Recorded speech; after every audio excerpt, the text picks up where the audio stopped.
Hello everyone, welcome to the Munjal sir classes. Hope आप सब अच्छे होंगे। प्रीवियस वीडियोस के अंदर हमने एक्सरसाइज 1.1 के क्वेश्चन नंबर फर्स्ट डिस्कस किया था, question number second, third, fourth, fifth, sixth, seventh और एट्थ, नाइन्थ तक डिस्कस करे थे। आज हम बाकी के जितने रिमेनिंग क्वेश्चन है बच्चे, उन सबको डिस्कस करने जा रहे हैं। Exercise 1.1 relation in function class 12 का आज हम करेंगे क्वेश्चन नंबर 10, 11, 12, 13, 14, 15 और 16 को, मतलब पूरा चैप्टर, पूरी एक्सरसाइज 1.1 को फिनिश करेंगे। 9 तक हमने पहले ही कर चुके थे। तो चलते हैं अपने पहले क्वेश्चन की तरफ। फर्स्ट क्वेश्चन आपसे ये कहता है कि आपको ऐसा एक एग्जांपल देना है रिलेशन का, विच इज सिमेट्रिक हो, नाइदर रिफ्लेक्सिव हो नॉर सिमेट्रिक, ट्रांजिटिव हो बट ना ही रिफ्लेक्सिव हो ना ही सिमेट्रिक हो, reflexive and symmetric but not transitive, reflexive transitive but not symmetric, symmetric and transitive but not. आपके पास लॉट्स ऑफ एग्जांपल्स हैं, लॉट्स ऑफ एग्जांपल्स आप इसमें लिख सकते हो, बट हम फिर भी कुछ एग्जांपल्स लेके चलते हैं। देखो, पहला पार्ट कहता है सिमेट्रिक होना चाहिए, ट्रांजिटिव नहीं होना चाहिए। अब पहला पार्ट आपसे कह रहा है कि सिमेट्रिक हो और ट्रांजिटिव ना हो। तो देखो बेटा, जब आपसे ये पूछा है कि पहला पार्ट ये कहता है कि सिमेट्रिक और ट्रांजिटिव, हम पहले से ना एक सेट ले लेते हैं। मान लो किस पर डिफाइन करना चाहते हो, मान लेते हैं एक सेट ले लेते हैं जिसके अंदर एलिमेंट है 1 2 3 4। क्लियर है बेटा? अब ध्यान से देखो, 1 2 3 4 है। जब आप इसका ऑर्डर्ड पेयर निकालोगे, इसके ऑर्डर्ड पेयर के अंदर तो बहुत सारे एलिमेंट आएंगे। कौन कौन से आएंगे? 1 1, 1 2, 1 3, 1 4। क्या बेटा? 2 1 आएगा, 2 2 आएगा, 2 3 आएगा। ठीक है जी। और नेक्स्ट 2 4 आएगा। क्लियर है? और फिर 3 के साथ आएगा, 3 1 आएगा, 3 2 आएगा, 3 3 आएगा, 3 4 आएगा। आएगा ना बेटा? और ऐसे ही आपके साथ और कौन से आ जाएंगे बेटा? 4 1 आ जाएगा, 4 2 आ जाएगा, 4 3 आ जाएगा, 4 4 आ जाएगा। तो बेसिकली ये सारे ऑर्डर्ड पेयर हो गए। मतलब क्यों लिख रहे हैं ऑर्डर्ड पेयर? इसलिए लिख रहे हैं क्योंकि जो मैं यहाँ से रिलेशन बनाने वाला हूं, वो रिलेशन के अंदर के जो एलिमेंट्स आएंगे बेटा, इससे बाहर तो नहीं आएंगे ना, इसी से रिलेटेड आएंगे, क्योंकि रिलेशन जो होता है इसका सबसेट होता है। अब देखो, ये टोटल एलिमेंट है, 4 एलिमेंट थे, तो 4 इंटू 4 16 एलिमेंट बनेंगे। अगर एक आधा एलिमेंट छूट गया तो आप देख लेना, मैंने ऑलमोस्ट सारे लिखे हैं वैसे तो। 4 और 4 8 और फिर 4 12, हाँ सारे लिखे हैं। तो सबसे पहला पार्ट आपसे कहता था कि सिमेट्रिक होना चाहिए but neither reflexive not transitive. अब मैं यहां से एक रिलेशन लेता हूं R1, R1 एक रिलेशन लेते हैं। तो उसके अंदर मैंने एलिमेंट डाले, सपोज करो उसके अंदर मैंने एलिमेंट डाल देता हूं मैं 1 2 2 1, आप कुछ भी ले सकते हो, और 2 4 और 2 2। अब आप ध्यान से देखो, ये सब आपने लिखे, क्या ये रिफ्लेक्सिव है? नहीं, क्योंकि 1 1 नहीं है, 2 2 नहीं है। ध्यान से देखो, ये रिफ्लेक्सिव तो है नहीं ना, क्योंकि 1 1 बिलोंग नहीं करता आपका R1 से। सिमेट्रिक है, यस, 1 2 है, 2 1 है। मैं थोड़ा सा डायरेक्ट करूंगा ये क्वेश्चन को क्योंकि बहुत इजी है। 1 2 है, 2 1 है। ट्रांजिटिव चेक करते हैं, क्या ये ट्रांजिटिव है या नहीं है। ध्यान से देखो, 1 2 है, 2 4 है। अगर मैं ध्यान से देखूं इसमें और इसमें, मेरे पास 1 2 भी है और 2 4 भी है, बट 1 4 इसके अंदर नहीं है। तो इसका मतलब ये रिलेशन रिफ्लेक्सिव नहीं हुआ, सिमेट्रिक हुआ या नहीं हुआ? बताओ, ये सिमेट्रिक हुआ या नहीं हुआ? ये बेटा 4 2 है बाय मिस्टेक, हाँ। 2 4 है तो 4 2 भी है, यस सिमेट्रिक हो गया, ट्रांजिटिव नहीं हुआ। तो ऐसे एक एग्जांपल ले सकते हैं। तो ये रिलेशन रिफ्लेक्सिव हो गया, नहीं हुआ, सिमेट्रिक हो गया बट ट्रांजिटिव नहीं हुआ। चले सेकंड पार्ट की तरफ। सेकंड पार्ट आपसे क्या कहता है? जब आप सेकंड पार्ट करने जाओगे इसका, तो ध्यान से देखो बेटा, सेकंड पार्ट आपसे ये कहता है कि जो आपका ट्रांजिटिव होना चाहिए but neither reflexive not transitive, symmetric. Reflexive होना चाहिए, ट्रांजिटिव होना चाहिए, बट ना ही रिफ्लेक्सिव हो ना ही आपका सिमेट्रिक हो। बहुत सारे एग्जांपल है, मान लेते हैं आपके पास 1 2 ले लेते हैं, एंड 2 3 ले लेते हैं, और 1 3 ले लेते हैं। ठीक है बेटा? अब आप ध्यान से देखो, रिफ्लेक्सिव तो है नहीं क्योंकि 1 1 बिलोंग नहीं करता ना R से, तो रिफ्लेक्सिव तो है नहीं। सिमेट्रिक भी नहीं है क्योंकि 1 2 है तो 2 1 नहीं है। अच्छा, ध्यान से देखो, 1 2 है, 2 3 है और 1 3 भी है। आई रिपीट, 1 2 है, 2 3 है और 1 3 भी है। ठीक है बेटा? 1 2 है, 2 3 है और 1 3 भी है। तो इस वजह से ये कैसा हो जाएगा? ट्रांजिटिव भी हो गया ना, क्योंकि 1 2 है, मैं आपको दिखा देता हूँ। 1 2 है, 2 3 है और फिर 1 3 है, तो ट्रांजिटिव हो गया। तो मतलब ट्रांजिटिव हो गया, रिफ्लेक्सिव सिमेट्रिक नहीं हुआ। थर्ड पार्ट कहता है कि रिफ्लेक्सिव होना चाहिए, सिमेट्रिक होना चाहिए बट ट्रांजिटिव नहीं होना चाहिए। बहुत सारे एग्जाम्पल है, मैं सपोज करो कोई भी एक एग्जाम्पल ले लेता हूँ, 1 2 2 3, और क्या ले लें, और बनाना है आपको 1 2 2 3, मतलब 2 2 लो ना, क्योंकि आपको रिफ्लेक्सिव तो दिखाना है ना। 3 3 ले लेते हैं, तो यहाँ तक तो आपका रिफ्लेक्सिव हो गया। सिमेट्रिक भी होना चाहिए, तो 1 2 है तो 2 1 भी होगा, और 2 2 है तो 3 3 भी होगा। ठीक है, सॉरी यहाँ पे 1 1 है बेटा, रिफ्लेक्सिव है ना 1 1। हाँ 1 1 हो गया, रिफ्लेक्सिव हो गया। अब आपको क्या दिखाना है, सिमेट्रिक भी होना चाहिए। क्या होना चाहिए बच्चे, सिमेट्रिक भी होना चाहिए। 1 1 2 2 3 3 ले लेते हैं, 4 4 भी आएगा ना, क्योंकि मैंने ये 1 ए सेट को 1 2 3 4 लिया था। फिर 1 2 ले लेते हैं और 2 1 ले लेते हैं। अब आप ध्यान से देखो, ये जो रिलेशन है, रिफ्लेक्सिव तो हो गया क्योंकि 1 1 2 2 3 3 4 4 आ गया, ट्रांस सिमेट्रिक भी हो गया, 1 2 है 2 1 भी आ गया, हो गया ना बेटा। अब देखते हैं क्या ये जो रिलेशन है वो ट्रांजिटिव है या नहीं है। ध्यान से देखो, 2 1 बिलोंग करता है मेरे पास। ठीक है जी, इसके अंदर अगर हम ध्यान से देखें, 2 1 बिलोंग करता है, और 1 3 भी। एक और एलिमेंट ले लेते हैं हम यहाँ पे, ये मेरे पास हो गया 2 1। अब मुझे क्या प्रूव करना है कि ये जो रिलेशन है ट्रांजिटिव नहीं है, तो इसमें दो एलिमेंट और इंट्रोड्यूस कर देते हैं, 1 3 3 1। हाँ अभी भी सिमेट्रिक है, ठीक है बेटा। तो आपको थोड़ा सा हिट एंड ट्रायल करना पड़ेगा, सिमेट्रिक अभी भी है। अब आप ध्यान से देखो, 1 2 बिलोंग करता है इसके अंदर, और सॉरी 2 1 है, 1 3 है। हाँ ध्यान से देखो, 2 1 बिलोंग करके आर के अंदर, 1 3 भी बिलोंग करके आर के अंदर, बट 2 3 आर से बिलोंग नहीं करता, इसलिए ये आपका ट्रांजिटिव नहीं है। तो ऐसे आपको ना इसमें थोड़ा सा हिट एंड ट्रायल करना पड़ता है, क्योंकि you are taking an example, random example, और इनफाइनाइट आंसर्स हो सकते हैं। ठीक है, ये क्वेश्चन पेपर में आता नहीं है, बट आपका थोड़ा सा बेस बनाने के लिए होता है, कि हाँ बच्चे का बेस बन जाए, वो खुद से ऐसे एग्जाम्पल सोच सके, इसलिए होता है। चले आगे, फोर्थ पार्ट की तरफ चलते हैं। फोर्थ पार्ट आपसे कहता है कि रिफ्लेक्सिव एंड ट्रांजिटिव होना चाहिए, बट क्या नहीं होना चाहिए, रिफ्लेक्सिव ट्रांजिटिव तो हो बट सिमेट्रिक नहीं होना चाहिए। अब देखो मैं यहाँ पे फिर से अपने से एक एग्जांपल लेता हूँ।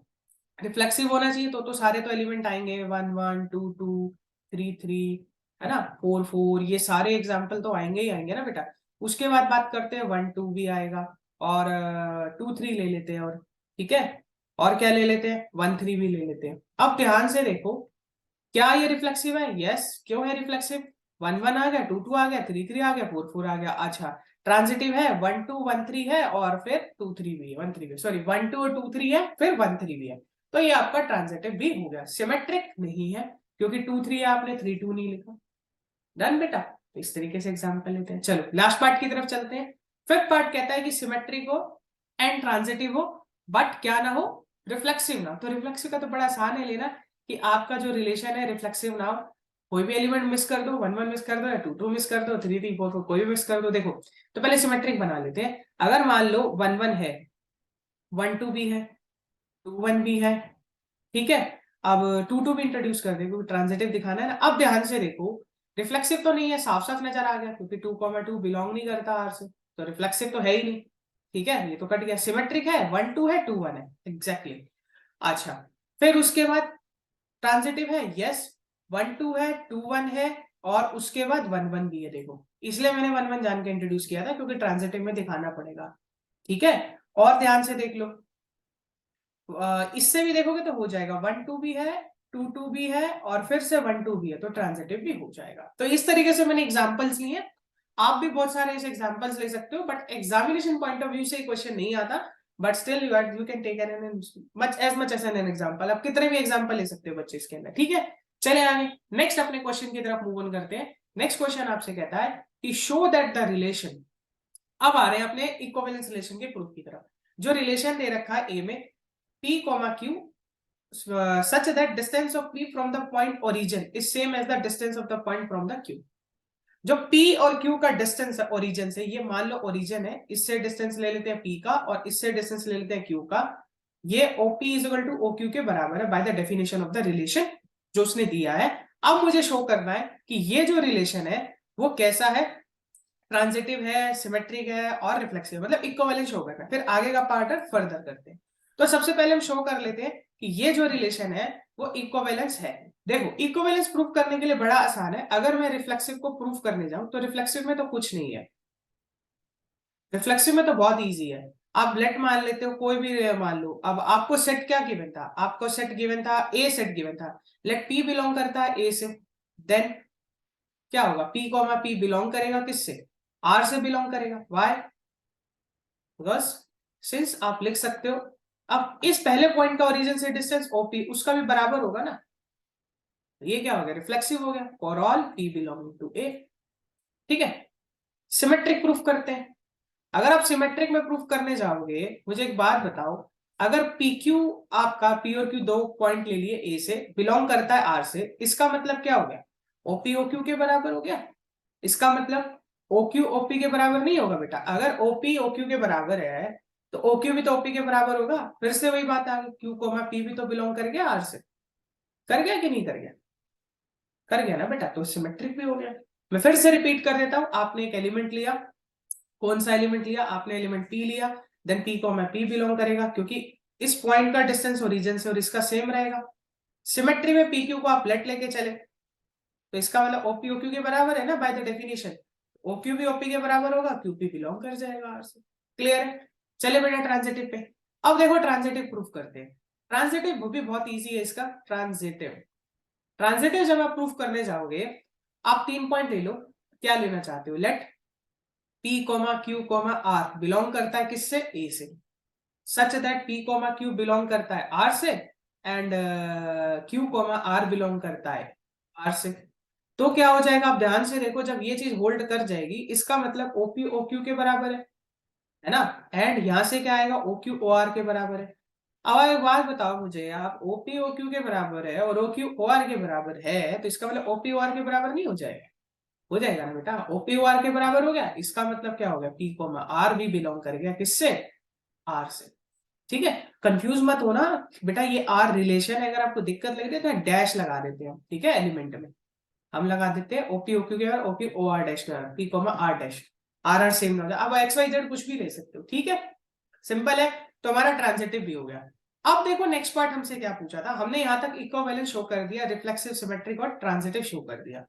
अब हमसे कहा क्या था इसने, इसने कहा था कि फर्दर शो करो the set of all point related to a point P is the circle passing through P with the origin as centre. मतलब जितने भी पॉइंट है जो ओरिजिन के इक्वल नहीं है, ये सारे पॉइंट आपके सर्कल पे लाई करेंगे। यस ऑब्वियसली लाई करेंगे, ऐसा क्यों, देखो मैं आपको बताता हूँ। P कोमा Q ऐसे पॉइंट है जिनका डिस्टेंस ओरिजिन से सेम है, मान लो यहाँ पे ओरिजिन है और यहाँ पे P है और यहाँ पे Q है, ऐसे एक में बहुत सारे पॉइंट है, OP और OQ के बराबर है। अब आप ध्यान से देखो, ये अगर मैं सेट ऑफ पॉइंट्स बनाऊं, मतलब इन सबका कलेक्शन बनाऊं, तो सर्कल बनेगा, क्योंकि सर्कल एक ऐसा फिगर होता है जिसके अंदर आपका डिस्टेंस हर एक पॉइंट का जो उसके ऊपर लाई करते हैं ओरिजिन से, सॉरी सेंटर से सेम होता है। इसका मतलब जो ओरिजिन है वो सेंटर बन जाएगा, जो सेंटर ओ है वो आपका ओरिजिन बन जाएगा ना बेटा, ठीक है ना, तभी तो ये आपका क्या बोलेगा, डिस्टेंस सेम रहेगा।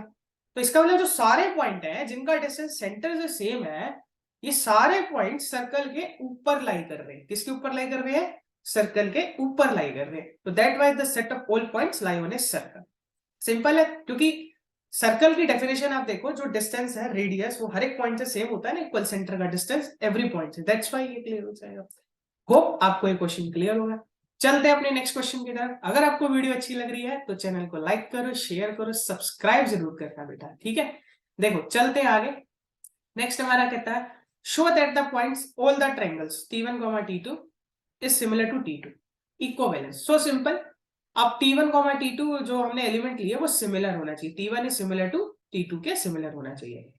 अब देखो हमसे क्या कहता है, बाय डेफिनेशन ये कहता है R के अंदर वो सारे पॉइंट आएंगे T1, T2 such that T1 is similar to T2, ठीक है। और जो सेट लिया गया है वो सेट लिया गया है set of all point A पर, सेट ए पर है, जो ए सेट है वो सेट ऑफ ऑल ट्रायंगल्स है। रिफ्लेक्सिव बड़ा आसान, सिमेट्रिक इजी, ट्रांजिटिव भी पढ़ाई हुई है इसकी, ध्यान से देखो। रिफ्लेक्सिव, अगर मैं ध्यान से देखूं रिफ्लेक्सिव प्रूफ करने जाऊं और यहां पे लिख लेते हैं सिमेट्रिक, तो आपका सिमेट्रिक भी इजी हो जाएगा, ठीक है, क्लियर है। ध्यान से देखो, रिफ्लेक्सिव प्रूफ करने के लिए आपको ध्यान से देखो, मान लेते हैं, लेट मान लेते हैं, कोई भी एलिमेंट ले लेते हैं, T1 बिलोंग करता है ए से, then T1 is similar to T1। क्या कोई भी ट्रायंगल अपने आप के सिमिलर होगा? यस होगा, बिल्कुल सही बात है। तो which implies T1 T1 belong कर गया किससे? R से। और किसके लिए? For all T1 belonging to, हर एक के लिए। हो गया ना बेटा, इजी है। सिमेट्रिक में देखो, अगर मान लो T1 T2 बिलोंग करता है R से, इसका मतलब क्या हो गया? T1 is similar to T2। अब बताओ, जब T1 सिमिलर है T2 के, तो क्या T2 सिमिलर नहीं होगा T1 के? T1 T2 दो ट्रायंगल्स ले लिए, तो इसका मतलब क्या हो जाएगा कि विच इंप्लाइज T2 T1, मेरे पास स्पेस नहीं है, थोड़ा मैं नीचे लिखता हूं, बिलोंग करता है R से। और किसके लिए? For all T1 T2 belonging to A, तो भी आपका सेट है। मैं फिर से रिपीट कर देता हूं। सबसे पहले आपने क्या करा, लेट लेके चले कि T1 T2 बिलोंग करता है R से, बाय डेफिनेशन T1 T2 के सिमिलर है, तो T2 भी T1 के सिमिलर। दो ट्रायंगल है, पहला दूसरे के सिमिलर है, तो दूसरा पहले के सिमिलर नहीं होगा? वो भी होगा ना बेटा, क्लियर है? तो इसका मतलब ये बिलोंग कर गया R से, T2 T1, तो सिमेट्रिक हो गया। ट्रांजिटिव में चलते हैं। ट्रांजिटिव फिर से बड़ी आसान है। ट्रांजिटिव में आप लेट कर लो कि मान लो T1 T2 बिलोंग करता है किससे? R से। T2 T3 भी बिलोंग करता है किससे? R से। T1 T2 T3 कहां से आ रहे हैं? ये सेट से आ रहे हैं, ऑर्डर्ड पेयर में रिलेशन से आ रहे हैं। तो बाय डेफिनेशन क्या हो जाएगा? T1 is similar to T2 and T2 is similar to T3। तो बताओ, जब पहला ट्रायंगल दूसरे के सिमिलर है और दूसरा तीसरे का है, तो पहला तीसरे के नहीं होगा? होगा ना बेटा। तो which implies T1 T3 belong कर गया आपका R से। क्लियर है? तो ट्रांजिटिव हो गया। तो हमने क्या दिखाया कि ये जो रिलेशन है रिफ्लेक्सिव भी है, सिमेट्रिक भी है एंड ट्रांजिटिव भी है। क्लियर? होप आपको कॉन्सेप्ट क्लियर हो रहा होगा। चलते हैं आगे। देखो नेक्स्ट आपसे क्या कहता है। नेक्स्ट आपसे बच्चे ये कह रहा है कि T1 with side 3, 4, 5, T2 with side 5, 12, 3, T3 with side 6, 7, which among them is related? मतलब अगर आपस में रिलेटेड है, हमने क्लास 9th में पढ़ा है, दो ट्रायंगल आपस में सिमिलर तब होते हैं अगर तीनों साइड गिवन है, तो उनका जो साइड का रेशियो होता है वो प्रोपोर्शनल होती है। मतलब तीनों साइड आपस में कैसी होती है? प्रोपोर्शनल होती है। अगर यहाँ पे साइड प्रोपोर्शनल बन जाती है, हमारा काम हो जाएगा। ठीक है बेटा? तो अब देखते हैं साइड प्रोपोर्शनल है कि नहीं। अगर पहले T1 की देखूं, T1 का T2 के साथ देखता हूं, तो ये देगा 3/5, ये देगा आपको 4/12 और ये देगा 5/13। तो ये रेशियो तो बराबर नहीं है, तो T1 T2 के साथ रिलेट नहीं करता, ये 1/3 है, अलग है। ठीक है? अच्छा, अब मैं देखता हूं T1 का T2 के साथ हो गया, और T2 का T3 के साथ देखता हूं। T2 का T3 के साथ देखूंगा तो 5/6, 12/8 और 13/10। ये भी रेशियो बराबर नहीं है, सब अलग अलग है। होप आपको क्लियर हो रहा होगा बेटा। ये भी नहीं है। अच्छा, T1 का T3 के साथ देखते हैं। अगर मैं T1 का T3 के साथ देखूं तो 3/6, 4/8 और 5/10। हाँ, ये बराबर है। इसका मतलब T1 इज सिमिलर होगा T3 के। मतलब T1 रिलेट करेगा किसके साथ? T3 के साथ। लिखेंगे कैसे? T1 ऐसे लिखते हैं, R4 relate to T3। T1 is related to T3 के साथ करेगा, T1 T2 के साथ नहीं करेगा, does not related to T2। और T2 does not related, sorry मैं बिलोंग क्यों लिख रहा हूं? बिलोंग नहीं लिखना चाहिए। T1 does not related to T2 and T2 does not, देखो R पे स्लैश डालते थे T3, ऐसे लिखते बेटा। T1 लिखा, अगर रिलेट कर, जैसे T1 रिलेट कर गया T3 के साथ, अब T2 नहीं कहना, T2 R लिख के स्लैश लिख दो T3, मतलब T2 नहीं किया, तो हमने क्या देखा? पहला ट्रायंगल तीसरे के साथ रिलेट करेगा, बस दैट्स ओके। चले आगे, नेक्स्ट टॉपिक पे चलते हैं, नेक्स्ट क्वेश्चन पे। क्वेश्चन नंबर 13 आपसे कहता है कि जो भी जितना भी पॉलीगन है, आर कह रहा है P1 P2, P1 and P2 have the same number of sides, और ए क्या है? सेट ऑफ ऑल पॉलीगन्स है। जितने भी पॉलीगन है, पॉलीगन मतलब जो भी आपके में 3 या 3 से ज्यादा साइड्स के बनते हैं, आपकी क्लोज पिक्चर बनती है, वो सारे पॉलीगन्स होते हैं। तो कहते हैं same number of side, P1 and P2 के पास क्या होना चाहिए? सेम नंबर ऑफ साइड्स होना चाहिए। तो ये इक्विवेलेंस रिलेशन है। करते हैं प्रूफ। अब ध्यान से देखो, अगर P1 एंड P2 के पास सेम नंबर ऑफ क्या होनी चाहिए? साइड्स होनी चाहिए। तो R इज इक्वल टू क्या कहता है? P1 P2 such that, ये P2 है, P1 and P2 have same number of sides। P1 P2 क्या? पॉलीगन है, have same number of sides। ठीक है बेटा? Same number of sides. Sides क्या है? सेम है। अब ध्यान से देखो, अगर इसके पास सेम नंबर ऑफ साइड्स है और मुझे शो करना है कि ये जो है इक्विवेलेंस रिलेशन है, तो एक एक करके शो करते हैं, पहले रिफ्लेक्सिव दिखाएंगे, फिर सिमेट्रिक दिखाएंगे, फिर ट्रांजिटिव दिखाएंगे। और सेट मेरा ए चल रहा है, ठीक है बेटा। चले आगे, तो मैं यहीं पे कर देता हूँ, बहुत इजी है, बहुत छोटे छोटे क्वेश्चन है, बट हाँ आपका बेस बड़ा स्ट्रॉन्ग करते हैं ये। रिफ्लेक्सिव सिमेट्रिक मैं यहां दिखा देता हूं। एक बात बताओ, अगर मैंने लेट ले लेता हूं P1 बिलोंग करता है किससे, ए से, तो विच इंप्लाइज क्या P1 कॉमा P1 बिलोंग नहीं करेगा R से? वाई? क्योंकि since P1 and P1 have the same number of sides, P1 आपका कोई भी पॉलीगन है, ठीक है, जो आपका सेट ए से आता है, ए था सेट ऑफ ऑल पॉलीगन, तो P1 and P1 have both have same side ना, both have same number of sides, तो ये तो हो जाएगा ना बेटा, रिफ्लेक्सिव हो गया, ठीक है जी। अब मान लो कि लेट P1 P2, यहाँ पे दो एलिमेंट उठाते हैं, तो ऑर्डर पेयर में एक बिलोंग करता है R से, इसका मतलब P1 and P2 have same number of shaded, है ना, have same number of sides.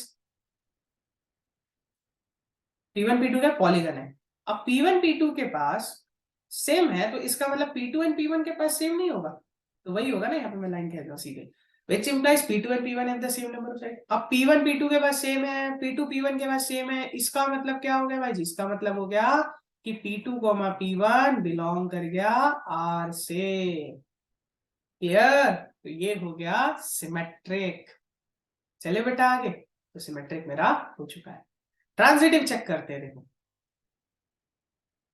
Transitive जब आप चेक करने जाओगे तो फिर से वही एलिमेंट लेते हैं, लेट P1 P2 बिलोंग करता है R से, एंड P2 P3 बिलोंग करता है R से। अब देखो P1 एंड P3 R से P2 बिलोंग करता है, इसका मतलब क्या हो जाएगा कि P1 P2 के पास सेम साइड्स है, P1 एंड P2 है same number of sides,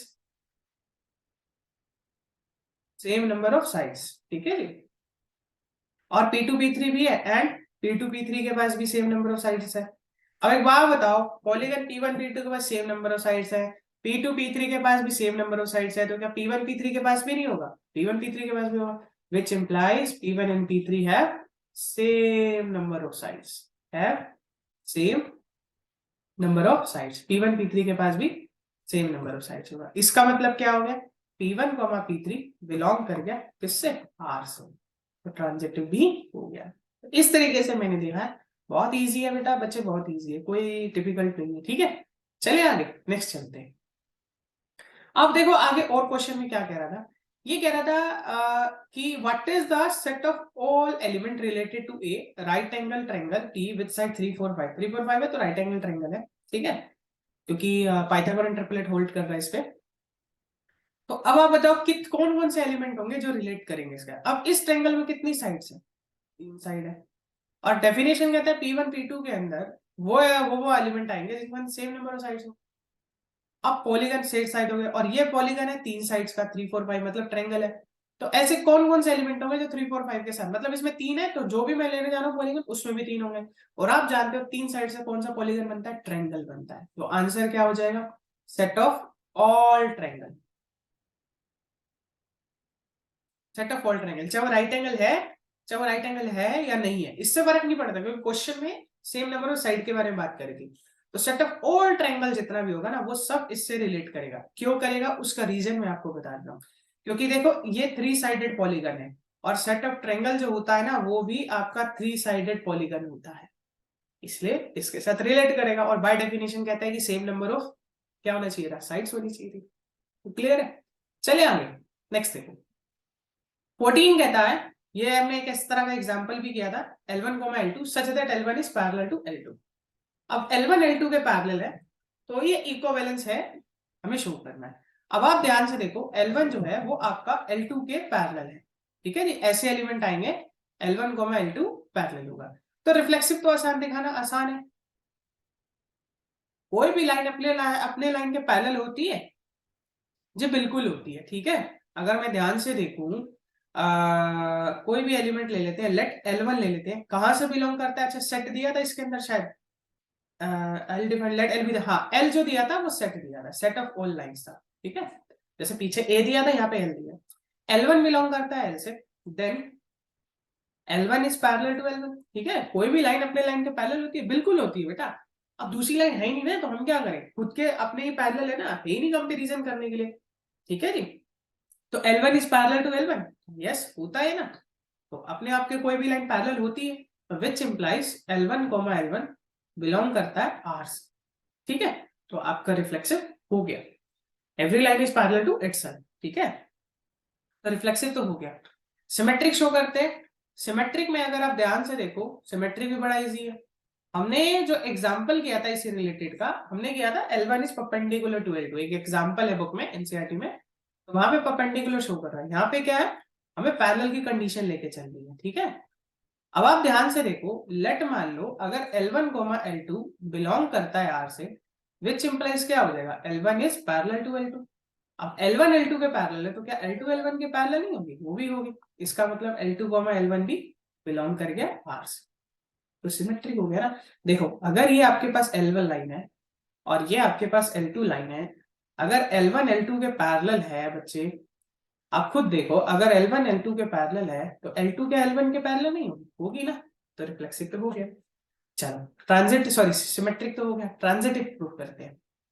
transitive जब आप प्रूफ करोगे, तो ट्रांजिटिव के अंदर अगर मैं 3 ले लेता हूं, late L1 L2 L3 belong करता है L से, such that L1 L2 belong करता है R से, L2 L3 बिलोंग करता है R से, इसका मतलब L1 is parallel to L2 है, और इसका मतलब L2 जो है वो पैरेलल है L3 के। इसका मतलब क्या होगा, जब L1 L2 के है तो L1 L3 के नहीं होगा, होगा। क्यों होगा, देखो मैं यहाँ पे बना देता हूँ। मान लो ये आपके पास L1 है, L1 L2 के पैरेलल है और L2 L3 के। आई रिपीट, ध्यान से देखो, L1 L2 के पैरेलल है, L2 सॉरी यहाँ पे L2 है, और L2 L3 के पैरेलल है। तो L1 L3 के पैरेलल नहीं है, बाय डायग्राम देखो, ये L1 L3 के भी तो पैरेलल है। अब इसका मतलब क्या हो गया, L1 L3 बिलोंग कर गया आपका R से, तो आपका ट्रांजिटिव भी हो गया। क्लियर है बेटा। आपको वीडियो अच्छी लग रही है तो चैनल को लाइक शेयर सब्सक्राइब जरूर करना, और कमेंट सेक्शन में मुझे जरूर बताना आपको आज की वीडियो कैसी लगी, आज का लेक्चर। आगे देखते हैं और क्या बोलता है। कहता है कि इक्विवेलेंस शो करो, हमने इक्विवेलेंस शो कर दिया। Find the set of all lines related to this, मतलब वो सारी लाइन जो इसके साथ रिलेट करे। आप खुद से सोचो कि y is equal to 2x plus 4 है, sorry y is equal to 2x plus 4 है, सेट ऑफ ऑल लाइंस ले लेते हैं, ठीक है, जो इसके साथ रिलेट करे, मतलब इसके साथ पैरेलल हो। आप ये चीज जानते हो, नहीं भी जानते तो ध्यान से समझ लो कि कोई भी लाइन जो पैरेलल होगी, किसके साथ पैरेलल होगी, इस लाइन के साथ, ठीक है, y is equal to 2x plus 4 के साथ पैरेलल होगी, उसमें ये तो सेम रहेगा, सिर्फ कोफिशिएंट चेंज होगा। तो वो क्या होंगी, set of all line 2x plus C. C क्या है, कोई भी आर्बिट्रेरी कांस्टेंट है, ठीक है। आप बेशक ग्राफ बना के भी देख सकते हो। y is equal to 2x plus 4 है, तो मतलब y is equal to 2x plus 2, 2x plus 3, 2x minus 1, ये सारी लाइन पैरेलल होगी। तो उसने बोला था आपसे कि मुझे ऐसा बताओ जो 2x प्लस 4 के पैरेलल हो, सेट ऑफ ऑल लाइंस। तो ये क्या होगा, ये वो सेट ऑफ ऑल लाइंस है जो which is related to this, set of all lines है जो किसके साथ होगा, रिलेट करेगा इसके साथ, मतलब पैरेलल होगा इसके साथ। मतलब दो लाइन जब आपस में पैरेलल होती है ना, तो सिर्फ कांस्टेंट डिफर करता है। क्या करता है, कांस्टेंट डिफर करता है। जो x का कोफिशिएंट होता है, मतलब लीनियर वाला पार्ट जो होता है, वेरिएबल वाला पार्ट, वो हमेशा सेम रहता है। हमने कांस्टेंट को चेंज कर दिया, तो ये जो लाइन होगी ना, इसके साथ पैरेलल होगी। अब आप c की कोई भी वैल्यू डाल के देख सकते हो, ठीक है। चले आगे बेटा, तुम्हारा आंसर क्या हो गया, y is equal to 2x plus 3 is the set of line which is related to y is equal to 2x plus 4। Clear. Next चलते हैं बेटा।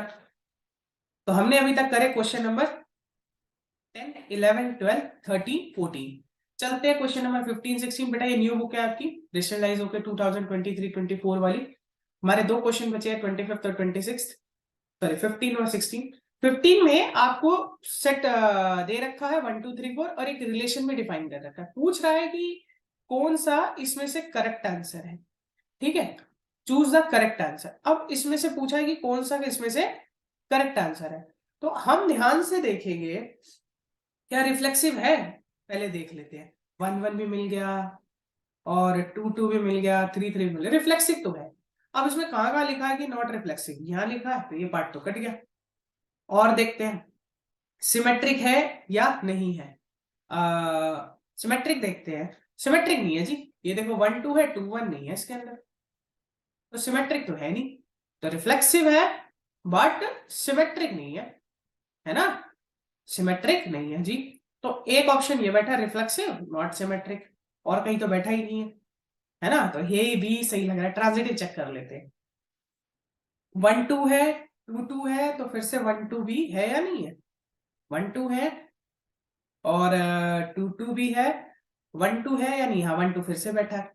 और देखते हैं 1 3 है, 3 3 है, तो 1 3 भी है ना, बिल्कुल है।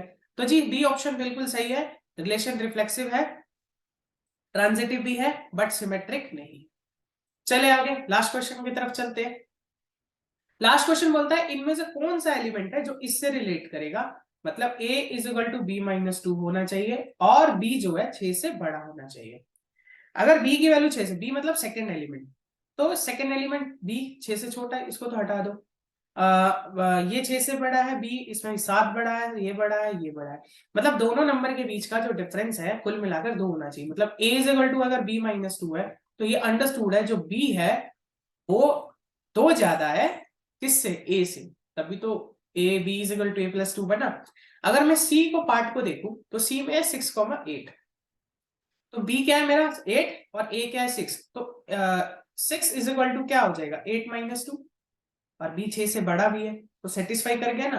तो कौन सा ऑप्शन हो जाएगा बेटा, सी ऑप्शन इसका करेक्ट हो जाएगा।